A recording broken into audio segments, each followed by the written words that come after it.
What's going on, you guys? Nick here with Nick Strength and Power. I've got a couple of interesting stories for you guys today. The first story that I've got for you guys today, we got a physique update from GoodVito. About a week and a half now away from taking the stage at the Arnold Classic South America, a most muscular shot. And honestly, we haven't really seen many physique updates from GoodVito besides a front double bicep, a most muscular, and I think we got a side chest a while ago. And these are some of his best poses. And I'm looking at this most muscular shot, and I'm thinking about the other guys that are in this lineup that we know about so far. Tonio Burton, Rafael Brandao, Carlos Thomas Jr. And I think even though this is just one pose, when you think about some of these top guys like Rafael, who was just top 3 at the Arnold Classic, when you think about Tonio Burton, who was just 8th place at the Olympia, he was just the New York Pro Champion the prior year. I think between Carlos and GoodVito are probably the two just most impressive, most muscular shots when it comes to just overall freak factor, super muscularity. And GoodVito looks really big in this pose and also in the front double bicep.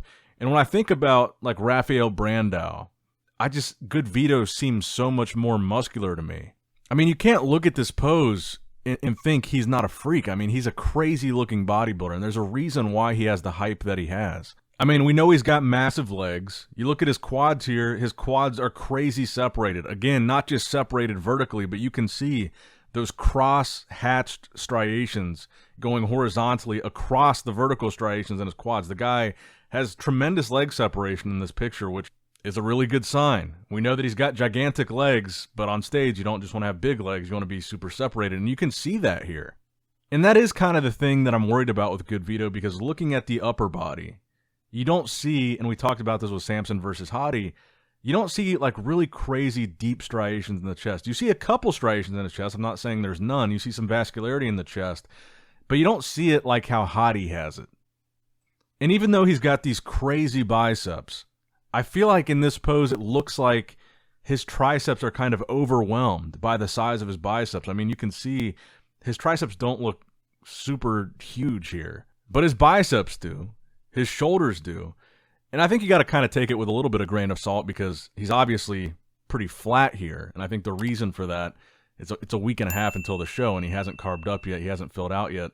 So you got to kind of consider that when looking at this. But I think you got to also consider he's kind of a shorter guy.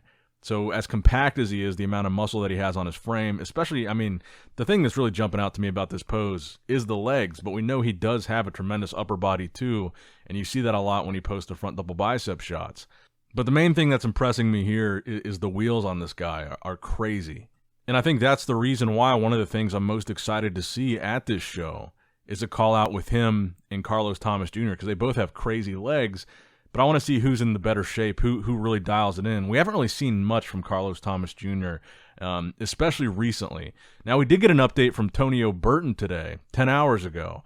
Tonio Burton in this shot, the first one being a front double and a front lat spread, the second one being a side chest and a side tricep, the third one being a back double bicep and a back lat spread, and the fourth one being an abs and thighs and a most muscular. So he hits all 8 mandatory poses in his update. And Tonio does look really impressive, and that's one of the things that I really am looking forward to about this show, is that Tonio, I feel like, is kind of an underdog in a way, because not as many people talk about him. His name isn't as big, but on paper, he's got some really impressive stats. 8th place at the Olympia is better than all these guys that are doing this Arnold Classic South America. Even Rafael, his best placing was 10th. Winning a New York Pro is something that none of the guys in this lineup that we know of so far have done. And right now, like I said, we're about a week and a half out, so sometime early next week we will get that official competitor list. But on paper, there's a really good chance that Tonio wins this show. Even though his name might not be as big or as infamous as GoodVito or Rafael Brandao, on paper he's not just one of the best guys in this lineup. On paper, technically, he's the best. So I think you're going to have a really exciting show here. I'm most excited to see GoodVito make his pro debut. I'm excited to see what Carlos Thomas Jr. is able to do. I'm excited to see if Rafael Brandao looks better here than he looked at the Arnold Classic Ohio. I think, this is going to be an interesting battle. All these guys we haven't seen yet this season. Guys like GoodVito we haven't seen at all. I think this is going to be a really, really good show. Now, after the Arnold Classic South America, Tonio Burton is also doing the New York Pro. And one of the guys that he's going to have to contend with at that show is another New York Pro champion and a top 3 Olympian, Nick Walker, who on paper is better than Tonio Burton. Now, Nick posted this update today at what would be about, I guess, 6.5 weeks out now from the New York Pro. A front double bicep straight out of the sauna.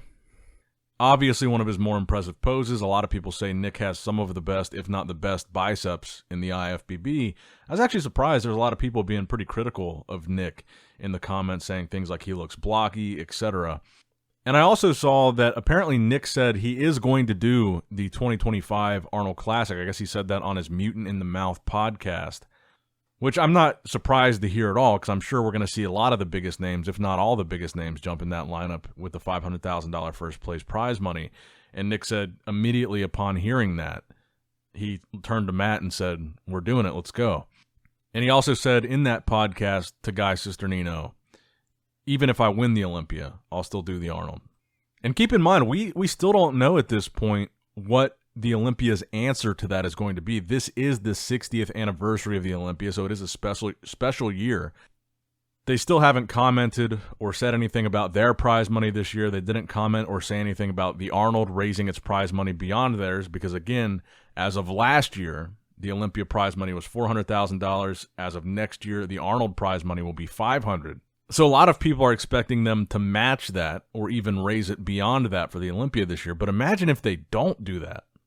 I don't see very much reason why you wouldn't have almost the entire Olympia lineup straight up at the Arnold Classic, aside from the fact that it's an invitational.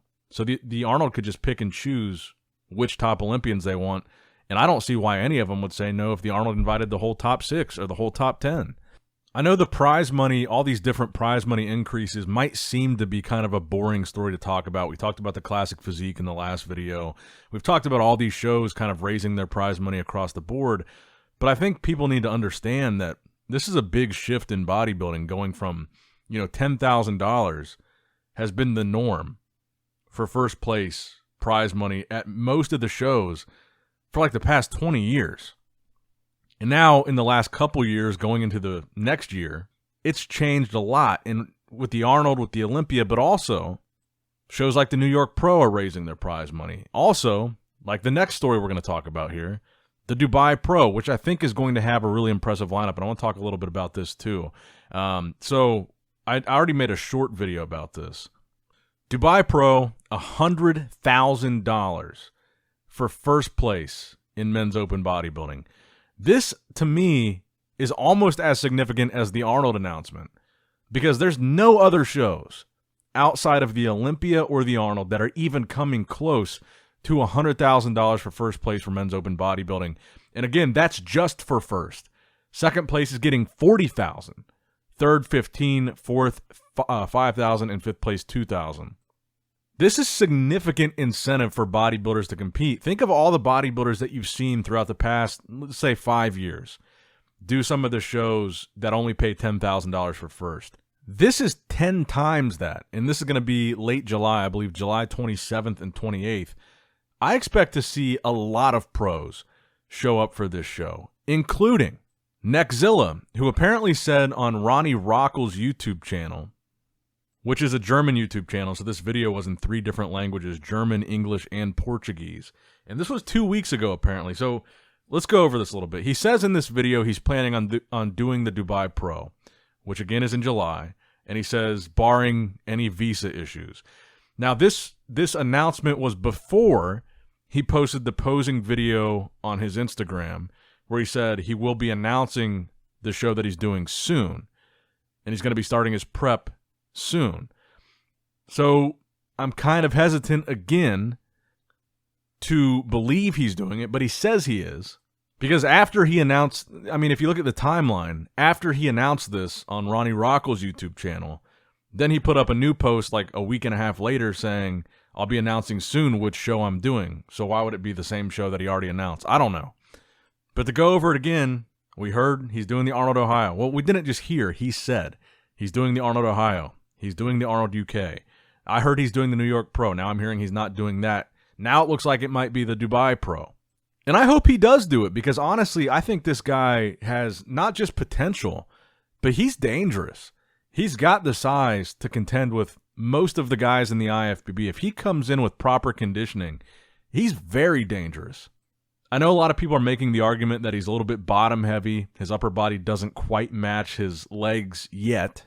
But with the size that he has, even still, even with that imbalance, I think he's very, very dangerous if he comes in true condition. I mean, he's a mass monster. He's a certified freak, 7 days a week. And I hope that we do get to see him compete, but let me know what you guys think in the comments down below. Do you think he's going to show up in Dubai, possibly New York, or possibly not at all? That's going to wrap it up for the video. Make sure you like, subscribe, click that bell notification, all that good stuff. And as always, I love you guys, appreciate you guys. Nick Strength and Power, signing out.